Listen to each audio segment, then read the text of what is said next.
ஏசாயா அதிகாரம் 27.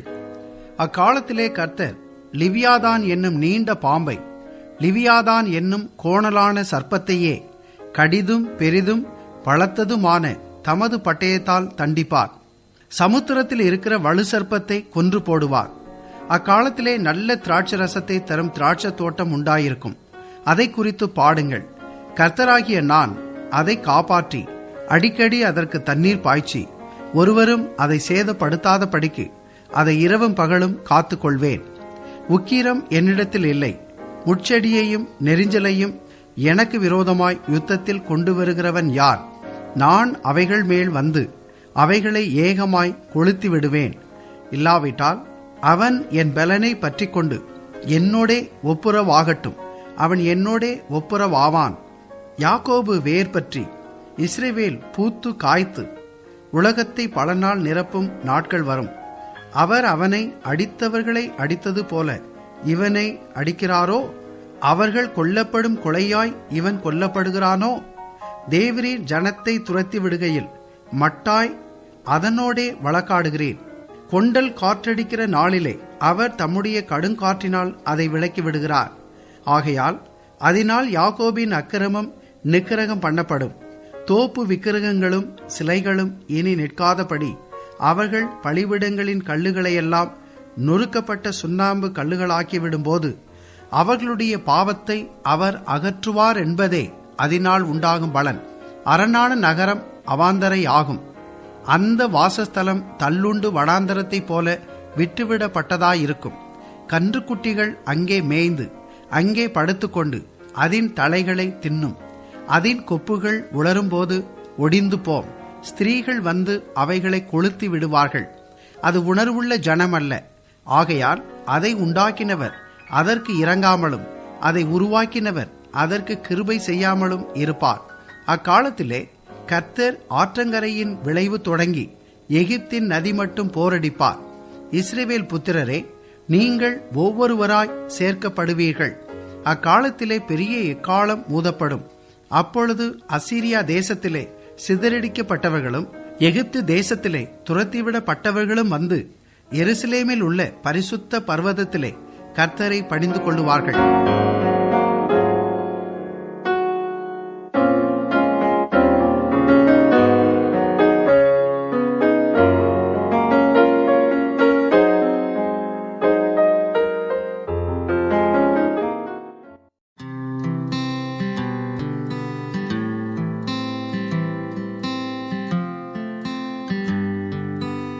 கிறிஸ்துவுக்குள் பிரியமானவர்களே, நாம் இப்பொழுது ஏசாயா தீர்க்கதரிசியின் புத்தகம் 27ஆம் அதிகாரத்தை தியானிக்க இருக்கிறோம்.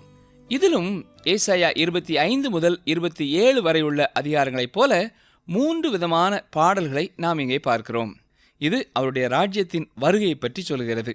ஏசாயா 27:1, அக்காலத்திலே கர்த்தர் லிவியாதான் என்னும் நீண்ட பாம்பை, லிவியாதான் என்னும் கோணலான சர்ப்பத்தையே கடிதும் பெரிதும் பலத்ததுமான தமது பட்டயத்தால் தண்டிப்பார்.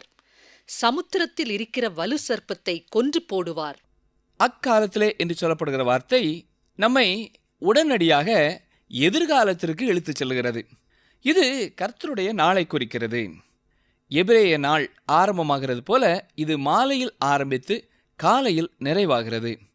இரவாகிய மகா உபத்திரவ நாட்களில் ஆரம்பித்து 1000 வருட அரசாட்சியாகிய இனிய காலையில் நிறைவாகிறது. இது நித்தியம் வரைக்கும் செல்லுகிறது என்று நாம் விசுவாசிக்கலாம். கடிதும் பெரிதும் பலத்ததுமான தமது பட்டயத்தால் தண்டிப்பார் என்று சொல்லுகிறார். கர்த்தருடைய பட்டயம் அவருடைய வசனமே. இயேசு கிறிஸ்துவின் வருகையை குறித்து வெளிப்படுத்தின விசேஷம் 1ஆம் அதிகாரம் 16ஆம் வசனம் இவ்விதமாக சொல்கிறது. கவனிங்கள். வெளிப்படுத்தின விசேஷம் 1ஆம் அதிகாரம் 16ஆம் வசனம். தமது வலது கரத்திலே 7 நட்சத்திரங்களை ஏந்தி கொண்டிருந்தார். அவர் வாயிலிருந்து இருபுறமும் கருக்குள்ள பட்டயம் புறப்பட்டது. அவருடைய முகம் வல்லமையாய் பிரகாசிக்கிற சூரியனைப் போல் இருந்தது. இந்த பட்டயத்தால் அவர் தேசங்களை தண்டிப்பார். ஒருவேளை 1000 வருட அரசாட்சியிலே வாழ்கிற ஒருவன் இந்த விதமாய் கேட்கலாம், ஐயா, வேதத்தை நாம் அப்படியே அர்த்தப்படுத்த வேண்டும் என்று சொன்னீர்கள். அப்படியானால் இங்கே கூர்மையான பட்டயம் ஒன்றும் காணப்படவில்லை என்பான். ஆம், அவருடைய நாவு பட்டயத்தை விட கூர்மையானது.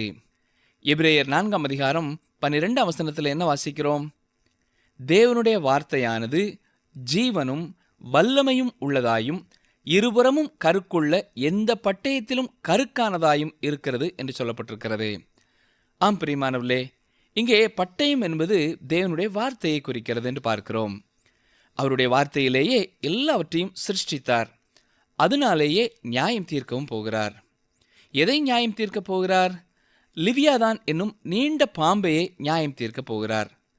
அக்காலத்திலே அவருடைய 1000 வருட அரசாட்சியின் ஆரம்பத்தில் இயேசு கிறிஸ்து இந்த பாம்பின் மீது நியாய தீர்ப்பை கொண்டு வருவார். இது சாத்தானை குறிக்கிறது. வெளிப்படுத்தின விசேஷம் 20ஆம் அதிகாரம் 1 முதல் 3 வரை உள்ள வசனங்களிலே பழைய பாம்பாகிய வலு சர்ப்பம் பாதாளத்திலே 1000 வருஷம் கட்டி வைக்கப்படுவதை குறித்து வாசித்து பார்க்கிறோம். வெளிப்படுத்தின விசேஷம் 12:9 என்ன சொல்லுகிறது?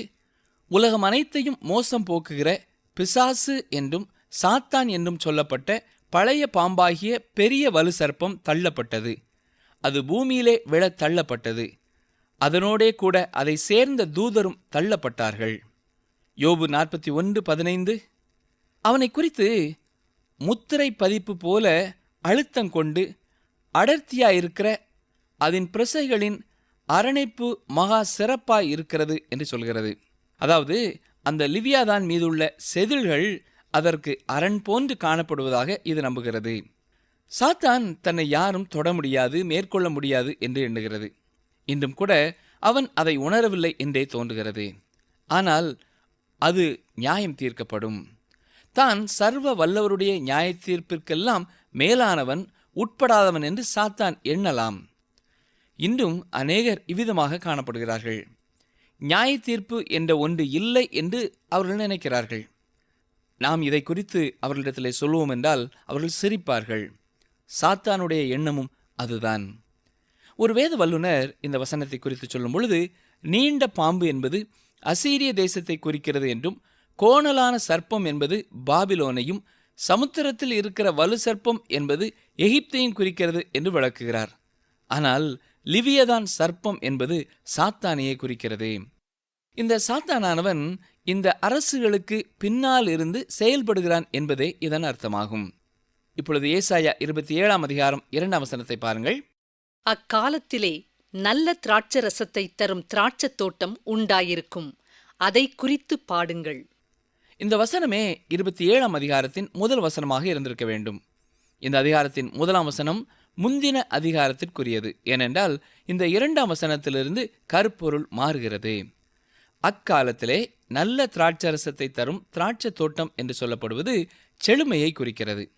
கனி நிறைந்த நிலையை, மகிழ்ச்சியை சொல்லுகிறது.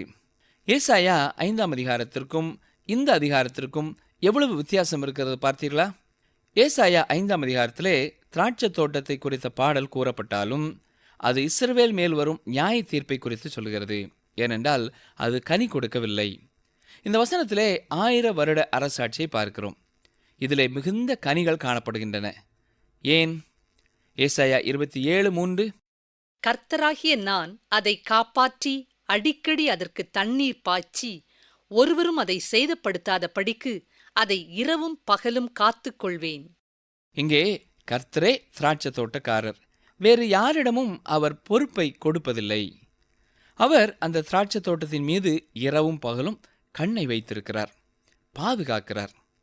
சிலர் அவர் இஸ்ரவேல் மீது மட்டும் கவனம் செலுத்துகிறார் என்பார்கள். இல்லை, அவர் எல்லா மக்களையும் நேசிக்கிறார் என்பதை வேதம் தெளிவுபடுத்துகிறது. ஏசாயா 27ஆம் அதிகாரம் 5ஆம் வசனம் பாருங்கள். இல்லாவிட்டால் அவன் என் பலனை பற்றிக் கொண்டு என்னோடே ஒப்புரவாகட்டும், அவன் என்னோடே ஒப்புரவாவான். அவருடைய 1000 வருட அரசாட்சியிலும் எதிராளிகள் சென்று அவரோடே ஒப்புரவாக முடியும். ஏனென்றால் அவர் கிருபை, அவர் இரக்கம் மாறாதது. கர்த்தருக்கு ஸ்தோத்திரம். அவர் இரக்கத்திலே ஐஸ்வர்யம் உள்ளவர்.